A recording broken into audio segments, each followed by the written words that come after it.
Nyenicubahiro umukuru w'igihugu c'u Burundi ahejeje guha umubonano intumwa ya Papa mu Burundi Musenyeri Dieudonné Cotonou, akaba yaraje cane cane kuganira nyenicubahiro umukuru w'igihugu c'u Burundi kuvyerekeye imigenderanire myiza isanzwe ihari hagati ya leta y'Ivatikano be n'Uburundi. Muri uwo mubonano kabaye akaryo kuri uwo mushitsi w'iteka wo kwifuriza umwaka mwiza umukuru w'igihugu c'u Burundi n'abarundi bose, aba n'akaryo kandi ko kumukeza kuko ingene igihugu c'u Burundi kiriko kiratera imbere mw'iterambere kandi ku murindi munini cane ushimishije, eka no kubona abarundi bose bari ku kivi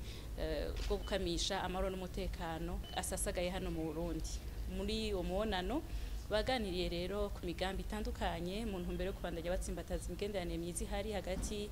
ya leta ya Vatikano n'Uburundi, aho twovuga nk'ibikorwa vyo gusanura ubuserukizi bw'igisharo ca Vatikano mu Burundi, akaba ari naco cabaye n'icambere muri Afrika imugera.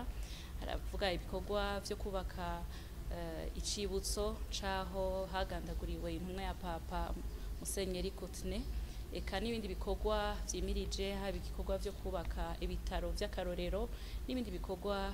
vy'iterambere. Muri iyo ntumbero nyene bakaba baganiye kandi no ku cifuzo ca leta y'u Burundi yo kugurura ubuserukizi bw'u Burundi muri leta ya Vatikano. Basozereye rero biyemeje yuko bagiye kubandanya bafatana mu mugongo kugira ngo babandanye batsimbataza imigenderanire myiza isanzwe hari hagati ya leta ya Vatikano n'u Burundi mu bisata bitandukanye no mu bikorwa vy'iterambere bitandukanye.